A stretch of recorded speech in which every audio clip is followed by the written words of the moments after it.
Jabardasth anchor Rashmi Gautam ఇటీవల తీవ్ర అనారోగ్యం పాలైంది.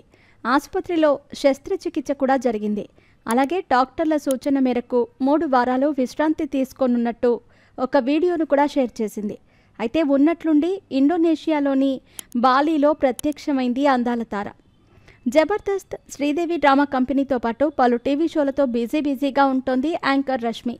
అప్పుడప్పుడు కొన్ని సినిమాల్లోనూ తళుక్కుమంటోంది. అయితే ఇటీవల ఈ ముద్దుగుమ్మ తీవ్ర అనారోగ్యం పాలైంది. గత నెలలోనే రష్మికి ఆపరేషన్ జరిగింది. భుజం నొప్పి ఎక్కువయ్యేసరికి సర్జరీ చేయించుకున్నట్లు సోషల్ మీడియాలో ఒక వీడియోను షేర్ చేసింది. అంతేకాదు, వైద్యుల సూచనల మేరకు 3 వారాలు విశ్రాంతి తీసుకోనున్నట్టు వీడియోలో తెలిపింది. అయితే ఉన్నట్లుండి అందరికీ షాక్ ఇచ్చింది అందాల యాంకరమ్మ. ఏప్రిల్ 18న ఆపరేషన్ జరగ్గా వారం రోజులు కూడా తిరగకుండానే ఏప్రిల్ 24న బాలీ వెకేషన్కి వెళ్ళిపోయింది రష్మి. దీంతో అందరూ ఆశ్చర్యానికి లోనయ్యారు.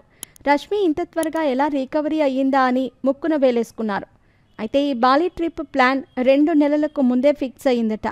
దీనికి తోడు తన పుట్టినరోజు, అందుకే అనారోగ్యంతో ఉన్నా ట్రిప్ క్యాన్సిల్ చేయకుండా తప్పక బాలీ వెళ్లాల్సి వచ్చిందని రష్మి తెలిపింది. కాగా వెకేషన్కి వెళ్ళినా అక్కడ కనీసం నడవలేకపోయిందట ఈ యాంకరమ్మ. దీంతో వీల్ చైర్లోనే తిరుగుతూ బాలీ ట్రిప్ పూర్తి చేసిందట. ఈ విషయాన్ని చెబుతూ ఇన్స్టాగ్రామ్లో ఒక వీడియోను షేర్ చేసింది రష్మి. ట్రిప్కి వెళ్ళానన్న మాటే గానీ అక్కడ ఊయల ఊగటం, జంపింగ్లు, డైవింగ్ చేయటం, ఇసుకలో ఆడుకోవటం, వాటర్ రైడ్స్ చేయటం, డాన్సింగ్ లాంటివి చేయలేదు. కనీసం చివరకు బీచ్లో స్నానం కూడా చేయలేకపోయాను. ఈ ట్రిప్కి వెళ్ళటమేమో కానీ అమ్మ నన్ను జీవితాంతం దెప్పిపొడవటం గ్యారంటీ అంటూ తన వీడియోకు క్యాప్షన్ ఇచ్చింది రష్మి.